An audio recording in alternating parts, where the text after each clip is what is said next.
کہ جس وقت جناب امام مہدی خانہ کعبہ میں ظاہر ہوں گے، خانہ کعبہ میں پائے جائیں گے، لوگ ان کی نشاندہی کریں گے، لوگوں کو پتہ چلے گا کہ یہ شخص جو کعبہ میں موجود ہے یہی امام مہدی ہیں، اس وقت یہ جدید دنیا کا دور نہیں ہوگا بلکہ انسانیت اپنے پہلے والے حالات میں آ چکی ہوگی، جب لوگوں کا گزارا کھیتی باڑی سے ہوگا، مویشی پالنے سے ہوگا۔ ظاہر تو خبریں خوفناک ہیں، اور جو اطلاعات ہم تک پہنچتی ہیں خصوصی طور پر سوشل میڈیا کے ذریعے جو ویڈیوز ہمارے تک پہنچتی ہیں وہ خوف و راز پھیلانے کا باعث بن رہی ہیں۔ اب صورتحال کچھ یوں ہے کہ کوئی بھی فرد جو کسی ہلکی سی بخار، نزلہ یا زکام یا کھانسی میں مبتلا ہوتا ہے،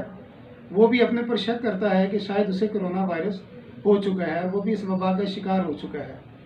اب وہ بیماری تو اسے کچھ کہے یا نہ کہے، یہ ڈر اور خوف اس کے اندر بیٹھ جاتا ہے۔ اس ڈر اور خوف کے بیٹھنے کی وجہ سے انسانی صحت پہ اثر پڑتا ہے، کیونکہ اس کی وجہ سے ہم تفکرات کا شکار ہوتے ہیں، منفی سوچوں کو اپنے اندر جگہ دیتے ہیں، اور انہی منفی سوچوں کی وجہ سے ہمارے ذہن پہ جو برے اثرات پڑتے ہیں وہ اثرات ہمارے جسم پہ پڑتے ہیں۔ اس کی وجہ سے ہمارا امیون سسٹم جو ہے، جو قوت مدافعت، ایک وائٹل فورس ہر انسان کے اندر موجود ہے، وہ کمزور ہوتی ہے اور بیماری ہمارے اوپر حاوی ہو جاتی ہے۔ دوسری طرف اگر ہم دیکھیں کہ متاثرہ مریض کے پاس رہنے والے جو لوگ ہیں، اس کے ارد گرد جو رہنے والے لوگ ہیں، اصل خوف یہی ہے کہ جس کو تو یہ وائرس ہو گیا وہ تو ایک الگ بات ہے، اب جس کو نہیں ہے وہ اس خوف میں مبتلا ہے کہ کہیں مجھے بھی نہ ہو جائے اس کے پاس رہنے کی وجہ سے۔ اب اس کی وجہ سے ہم ان مریضوں کے پاس بھی نہیں جا رہے، انہیں ہم نے بالکل ایک چھوت مریضوں کی طرح سمجھ لیا ہے، اور ان جیسی سمٹم سے ملتے جلتے مریضوں کے پاس بھی ہم نہیں جاتے، یعنی ان کی تکلیفات بڑھانے کا بھی ہم باعث بن رہے ہیں کہ یہ وائرس پوری دنیا میں پھیل چکا ہے، چونکہ آلموسٹ 198 کنٹریز میں اس وائرس کا پھیلاؤ ہو چکا ہے۔ اور جب بھی ہم لوگ ٹی وی آن کرتے ہیں، میڈیا کی طرف جاتے ہیں، سوشل میڈیا کی طرف خصوصی طور پہ جاتے ہیں، تو ہمیں اموات کی تعداد ہی بتائی جاتی ہے اور متاثرین کی تعداد بتائی جاتی ہے، جبکہ غور کرنے والی بات سب سے آخر میں بتائی جاتی ہے کہ اس سے صحت یاب ہونے والوں کی تعداد کتنی ہے۔ بحیثیت مسلمان جب ہم ان وباؤں کی طرف دیکھتے ہیں، احادیث اور قرآن کی طرف جب ہم رجوع کرتے ہیں، تو ہمارے سامنے یہ بات آتی ہے کہ احادیث میں یہ بات کہی گئی ہے کہ جب کسی علاقے میں وبا پھیل جائے، تو یہ خصوصی طور پہ طاعون کی وبا کا ذکر ہو رہا ہے کہ جب کسی علاقے میں طاعون کی وبا پھیل جائے تو وہاں پہ رہنے والوں کو چاہیے کہ وہ اسی علاقے میں رہیں، اپنے علاقے کو چھوڑ کے نہ جائیں، اور جو افراد اس علاقے سے باہر ہیں انہیں چاہیے کہ اس علاقے میں نہ جائیں۔ اب غور کرنے والی بات یہ ہے کہ اس کے پیچھے حکمت کیا ہے۔ وہ حکمت اس میں ظاہر ہوتی ہے کہ جو افراد متاثرہ علاقے میں رہ رہے ہیں وہ جب اس علاقے سے باہر نکلیں گے تو لا محالہ اپنے ساتھ اس بیماری کے جراثیم لے کے جائیں گے، اس بیماری کو بھی اپنے ساتھ وہاں سے لے کے جائیں گے۔ وہ صرف انسان ہی نہیں، وہ بیماری بھی وہاں سے مائگریٹ کرے گی، اور یہ صورتحال ہم نے کرونا میں دیکھی ہے کہ چائنا میں جب یہ وبا پھیلی، پوری دنیا نے اپنے شہریوں کو وہاں سے نکالا، اور جو شہری وہاں سے گئے اپنے اپنے ممالک میں، وہ اس وبا کو ساتھ لیتے ہوئے چلتے چلے گئے۔ پاکستان میں بھی ظاہر ہے کہ یہ وبا پاکستان سے نہیں شروع ہوئی، بلکہ پاکستان میں بھی اس کے مریض باہر سے ہی آئے ہیں، اور انہی مریضوں کی وجہ سے یہ بیماری لوکلز میں پھیلی ہے۔ تو اس حدیث مبارکہ میں نبی پاک صلی اللہ علیہ وسلم ارشاد فرماتے ہیں کہ طاعون کی وبا میں ہلاک ہو جانے والا میری امت کا شخص اللہ کے ہاں شہید کہلائے گا، یعنی اس وبا سے جو افراد ہلاک ہوں گے وہ اللہ کے ہاں شہید کہلائیں گے، اور جو اپنی قسمت پہ، قضاء و قدر پہ یقین رکھ کے اس علاقے میں رہیں گے اور آزمائش میں کی اس گھڑی میں کامیاب ہوگی، ظاہر ہے کہ اس کے لیے غازی کا درجہ ہونا چاہیے، اور دوسری بات کہ وہ دوسرے انسانوں کی جان بچانے کا بھی فرض ادا کر رہے ہیں، کیونکہ جب وہ اس جگہ سے جائیں گے اپنی بیماری کے جراثیم ساتھ لے کے جائیں گے، اس کی وجہ سے دوسری انسانیت مصائب کا شکار ہو جائے گی۔ تو یہی حکمت ہے اس حدیث میں کہ جس علاقے میں وبا پھیلے اس علاقے میں رہنے والوں کو چاہیے کہ اپنے علاقے میں ہی رہیں، وہاں سے باہر نہ نکلیں، اور باہر والوں کو چاہیے کہ اس علاقے میں نہ جائیں۔ ہاں، اگر آپ کے پاس حفاظتی اقدامات ہیں، آپ ان لوگوں کو ہیلپ آؤٹ کرنا چاہتے ہیں تو وہ ایک الگ بات ہے۔ اب اگر ہم صحت یاب ہونے والے افراد کی تعداد کو دیکھیں اور وفات پا جانے والی کی تعداد کو ہم دیکھیں تو ہمیں یہ پتہ چلتا ہے کہ اس مرض سے صحت یابی کی تعداد زیادہ ہے بنسبت ڈیتھ ریشو کے. تو یہ اللہ تعالیٰ کی طرف سے ایک بہت بڑا انعام ہے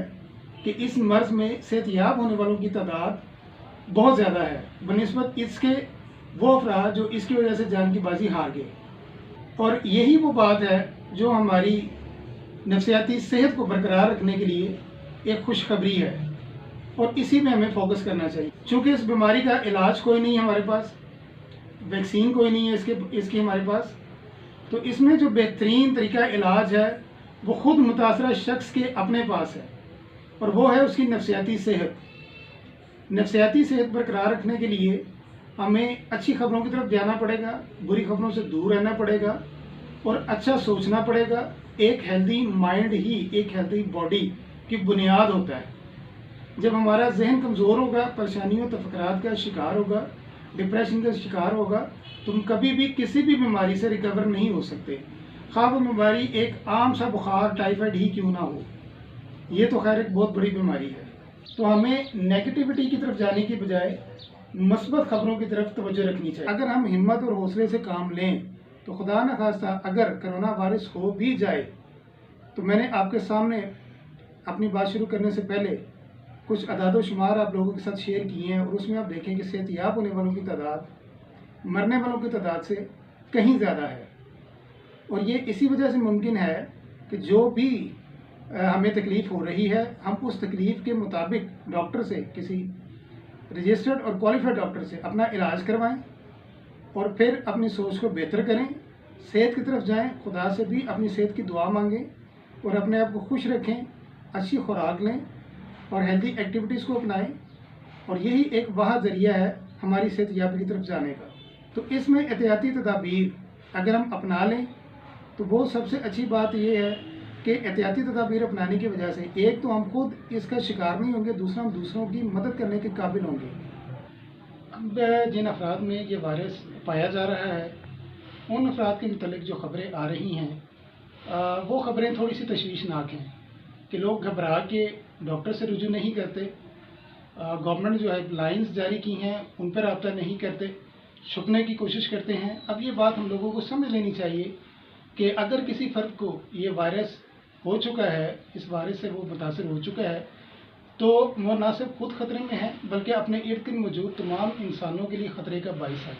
اور ان انسانوں میں اس کے اپنے گھر والے موجود ہیں، جن لوگوں سے وہ کلوز کانٹیکٹ رکھتا ہے وہ لوگ اس میں مبتلا ہوں گے. تو بہتر تو یہی ہے کہ اپنے آپ کو اگر گھر میں موجود ہیں تو وہاں پہ کوارنٹائن کر لیں، یا پھر گورنمنٹ نے جو فیسلٹیز دی ہیں ان فیسلٹیز سے ہم لوگ فائدہ اٹھائیں.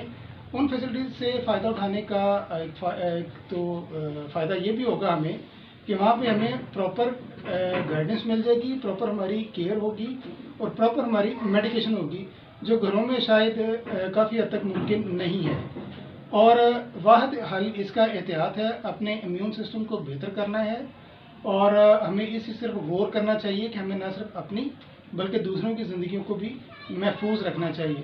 تو ان علامات جو اس بیماری سے متعلق بتائی گئی ہیں یہ جو ہی ظاہر ہوں تو بہتر یہی ہے کہ فوری طور پہ کسی مستند ڈاکٹر سے رجوع کیا جائے اور گورنمنٹ کے بنائے ہوئے سینٹر سے رجوع کیا جائے تو سب سے بہتر ہے.